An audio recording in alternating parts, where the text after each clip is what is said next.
Men buni 9 yil davomida o'rganganman, lekin sizlarga 1 daqiqada o'rgataman. Mana hayot haqida 10 ta yoqimsiz haqiqat. Birinchi, oylik bu sizni orzularingizni unutishga yordam beradigan dori.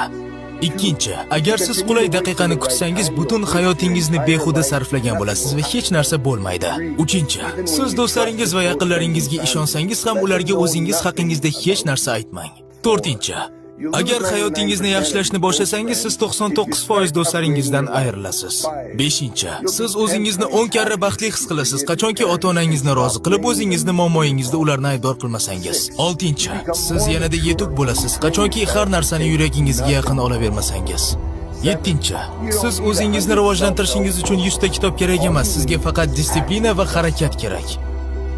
8.